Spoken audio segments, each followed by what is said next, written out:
कहानी की शुरुआत में हम एक गे कपल को देखते हैं जिनका नाम स्कॉट और कॉनर होता है। ये दोनों वैकेशन मनाने के लिए एक रिट्रीट हाउस नाम के केबिन में जा रहे होते हैं जो कि शहर से काफी दूर और जंगलों के बीचों बीच बना था और उस घर के आसपास कुछ भी नहीं था, जिस वजह से वो जगह काफी सुनसान होती है। जब स्कॉट और कॉनर कार से घर की ओर जाते हैं तब एक व्हाइट कार उनको ओवरटेक करती हुई आगे बढ़ती है, जिससे स्कॉट को लगता है कि शायद वो कार उनके साथ रेस करना चाहती है। तभी वो देखते हैं कि वो कार उसी रास्ते से जा रही है जहां स्कॉट और कॉनर जा रहे थे। थोड़ी देर बाद रात हो जाती है और दोनों रिट्रीट हाउस पहुंच जाते हैं। यहाँ दोनों एक दूसरे से बात कर रहे होते हैं कि तभी स्कॉट को लगता है कि कोई उन्हें देख रहा है, जिस पर कॉनर कहता है कि ये जंगल है तो यहाँ जानवर के अलावा कोई नहीं होगा। पर स्कॉट को अभी भी डाउट था, इसलिए वो चेक करने के लिए जंगल की ओर जाता है, लेकिन काफी देर तक वो वापस नहीं आता,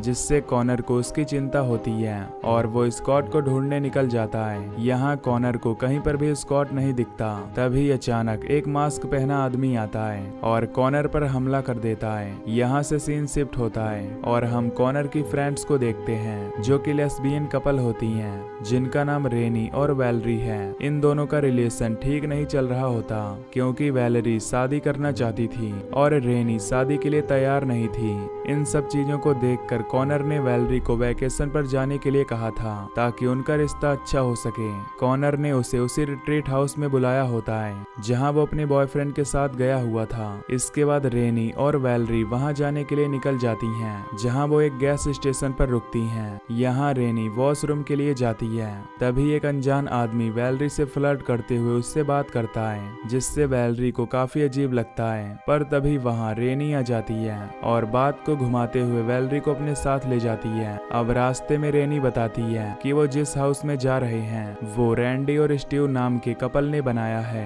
ताकि उनके जैसे जेंडर वाले लोग वहां आकर एंजॉय कर सकें। अब दोनों बातें कर रही होती हैं कि तभी अचानक से उनकी कार का टायर पंक्चर हो जाता है, इसलिए रेनी तुरंत टायर चेंज करती है। जिसके बाद दोनों आगे बढ़ती हैं और उस हाउस में पहुंच जाते हैं जहां वो कॉनर को आवाज लगाने लगती हैं, लेकिन उस केबिन में कोई भी नहीं होता।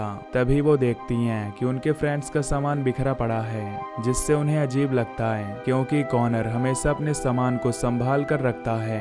उन्हें लगता है कि शायद कॉनर और स्कॉट यहीं आसपास होंगे। तभी रेनी बाहर आती है और जंगल की ओर देखने लगती है, जिस दौरान उसे कुछ दिखाई देता है। तभी वैलरी वहां आती है और अपने फ्रेंड्स को जंगल में ढूंढने के लिए कहती है, जिस पर रेनी मान जाती है और दोनों जंगल की ओर निकल पड़ते हैं। तभी रास्ते में उन्हें एक हिरन का कटा हुआ सिर दिखता है, जिसे देखकर वैलरी बहुत डर जाती है कि आखिर कोई इस तरह जानवर का सिर पेड़ से क्यों टांगेगा। तभी रेनी कहती है कि ये काम किसी हंटर का है। अब दोनों आगे बढ़ती हैं और एक जगह पर बैठकर एंजॉय करने लगती हैं। तभी उन्हें जंगल से कुछ आवाज सुनाई देती है। फिर जब रेनी उस आवाज का पीछा करती है तो उसे एक सिगरेट दिखाई देती है जो कि अभी अभी कोई वहां फेंक कर गया था, लेकिन वो दोनों जानती थीं कि उनके दोस्त कॉनर और स्कॉट स्मोक नहीं करते, जिससे उन्हें समझ आ जाता है कि जंगल में उनके अलावा कोई और भी है। और वो काफी डर जाती हैं और अपने केबिन की ओर भागती हैं, जहां वो देखती हैं कि कॉनर की कार वहां रखी हुई है, लेकिन उनकी कार वहां से गायब है। फिर दोनों डरते हुए केबिन के अंदर आती हैं, जहां उन्हें इस केबिन के ऑनर की लाश दिखाई देती है। इसी बीच वही मास्क पहना हुआ इंसान उनके पीछे आकर खड़ा हो जाता है। तब वो दोनों उसे धक्का देती हैं और जंगल की ओर भाग जाती हैं, जहां वो एक तालाब में अपनी कार को डूबते हुए देखती हैं। अब वो दोनों समझ जाती हैं कि वो काफी बड़ी मुसीबत में फंस चुकी हैं, इसलिए उन्हें जल्द से जल्द यहाँ से भागना होगा। जब दोनों वहाँ से भागती हैं तभी वैलरी का पैर एक ट्रैप में फंस जाता है, जिससे उसे काफी दर्द होता है और वो चिल्लाने लगती है।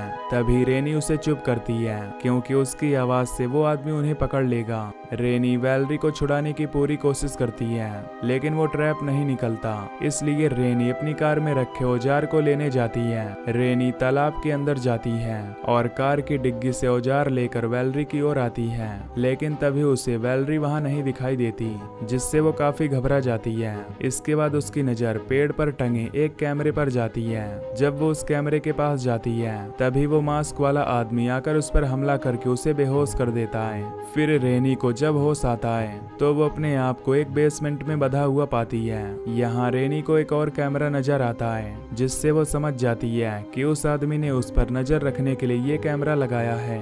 फिर रेनी उस चैन को तोड़ने की कोशिश करती है पर तभी उसे बाहर से कुछ आवाज सुनाई देती है। जब वो इधर उधर देखती है तो उसे वहाँ एक विंडो दिखाई देती है। जब वो उस विंडो से बाहर देखती है तो उसे सामने वाले रूम में एक लड़की दिखाई देती है जो कि खाना बना रही थी। तभी उस लड़की के पास वही मास्क वाला आदमी आता है जिसे देख रेनी चिल्लाकर उस लड़की को सतर्क करने की कोशिश करती है पर तभी उसे पता चलता है कि वो लड़की उस मास्क वाले आदमी की वाइफ है। थोड़ी देर बाद वो आदमी रेनी के पास आता है और अपने कैमरे से उसकी वीडियो बनाने लगता है। तब रेनी उससे कहती है कि मैंने तुम्हें नहीं देखा है, इसलिए अगर तुम मुझे छोड़ दोगे तो मैं किसी से तुम्हारे बारे में नहीं बताऊंगी। ये सुनकर वो आदमी अपना मास्क निकाल देता है और स्माइल करने लगता है जिससे रेनी समझ जाती है कि उस आदमी को उसकी बातों से कोई फर्क नहीं पड़ रहा है। अब वो आदमी वीडियो शूट करने के बाद वहाँ से चला जाता है। थोड़ी देर बाद रेनी को एक कार की आवाज आती है। जब वो बाहर देखती है तो उसे 3 लोग कार से निकलते हुए दिखाई देते हैं जिनके नाम जेम्स, गेविन और जेड हैं। यहाँ रेनी को पता चलता है कि जेम्स वही आदमी है जो गैस स्टेशन पर वैलरी से फ्लर्ट कर रहा था और गेविन उसी मास्क वाले आदमी का नाम था और शुरू से ही ये लोग इन पर नजर रखे हुए थे। इसके बाद हम देखते हैं जहाँ जेड कहता है कि हम जो कर रहे हैं वो गलत है, जिससे गेविन गुस्से में आकर जेड को शूट कर देता है। ये देखकर रेनी और भी ज्यादा घबरा जाती है। तभी रेनी के पास गेविन की वाइफ लायना आती है जो उसके लिए पानी लेकर आई थी। यहाँ रेनी उसे अपनी बातों में बहलाकर चैन खोलने की रिक्वेस्ट करती है जिस पर लायना हंसने लगती है और कहती है कि मैं तुम्हारी मदद करने के लिए नहीं आई हूँ। फिर रेनी उससे वैलरी के बारे में पूछती है। तब लायना बताती है कि मैं तुम्हें इस बारे में कुछ नहीं बता सकती। ये कहकर लायना वहाँ से चली जाती है। अब हम लायना को एक कंट्रोल रूम में देखते हैं जहाँ से वो सभी कैमरास की फुटेज पर नजर रख रही होती है।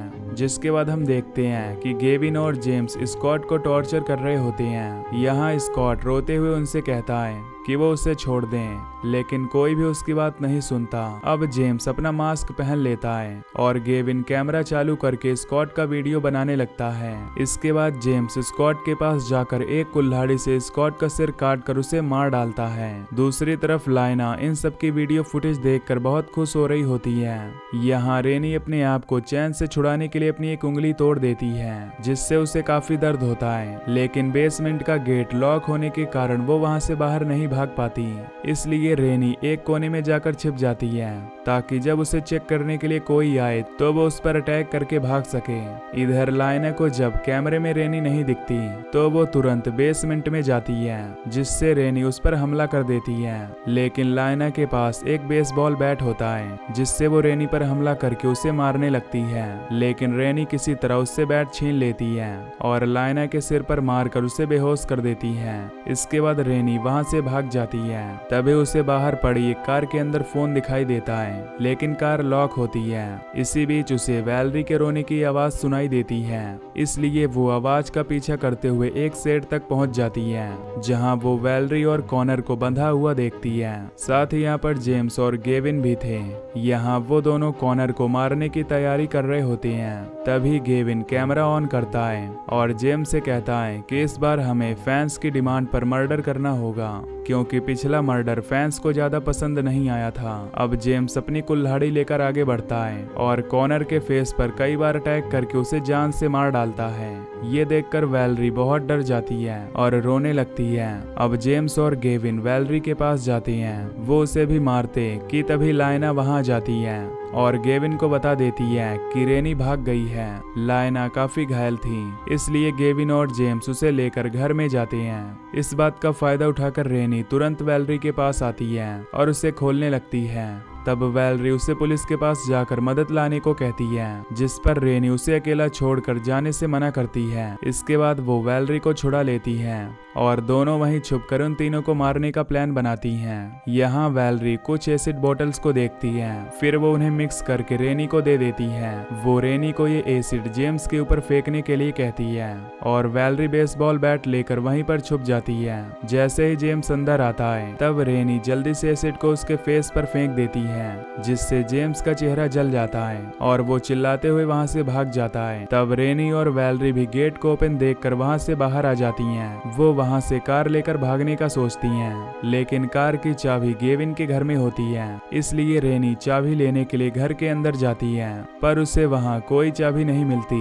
तभी वहां जेम्स आ जाता है और रेनी पर हमला कर देता है, पर तभी वैलेरी वहां आती है और जेम्स पर कुल्हाड़ी से हमला करके उसे जान से मार डालती है। जिसके बाद उनकी नजर कंट्रोल रूम पर जाती है, जिससे उन्हें पता चलता है कि गेविन ने पूरे जंगल में कैमरा लगा रखे हैं और उन्होंने उन दोनों की यहाँ पर आने से लेकर अब तक की सारी रिकॉर्डिंग्स करके रखी हैं और उन्होंने स्कॉट और कॉनर के मर्डर का वीडियो अपलोड कर दिया था, जिसे काफी लोग मजे से देख रहे थे। इसी बीच वहाँ लायना आ जाती है और उन दोनों पर गन पॉइंट कर देती है। तब रेनी लायना पर चालाकी से हमला करके उसकी गन छीन लेती है और उसके सिर पर कंप्यूटर स्क्रीन पटक कर उसे मार डालती है। अब वैलेरी और रेनी डिसाइड करती हैं कि वो गेविन को भी जान से मारेंगी, इसलिए रेनी वैलेरी को भी एक गन देती है और वो दोनों अलग अलग डायरेक्शन में जाकर गेविन को ढूंढने लगते हैं, पर उन्हें वो कहीं भी नहीं दिखता। इसलिए रेनी प्लान करती है कि अगर गेविन को मारना है तो उसे गेविन को अपने पास बुलाना होगा। रेनी का प्लान सक्सेस होता है और गेविन उसके बुलाने पर उसके सामने आ जाता है। गेविन रेनी को अपनी गन से मारने वाला होता है, लेकिन तभी वैलेरी उन्हें देख लेती है और गेविन को दूर से ही शूट करके उसे घायल कर देती है। जिसके बाद रेनी एक कैमरे को निकाल कर लाती है और गेविन के फेस को रिकॉर्ड करने लगती है, जिससे गेविन उससे कैमरा छीनने की कोशिश करता है। तब रेनी उसके चाकू को लेकर उसका गला काट देती है, जिससे वो भी मारा जाता है। अब वो दोनों जंगल से बाहर एक सड़क पर पहुंच जाती हैं और लिफ्ट मांगने लगती हैं। तभी एक कार रुकती है और वो लोग उनकी मदद करके दोनों को हॉस्पिटल ले जाते हैं और इसी के साथ ये मूवी यहीं पर खत्म हो जाती है।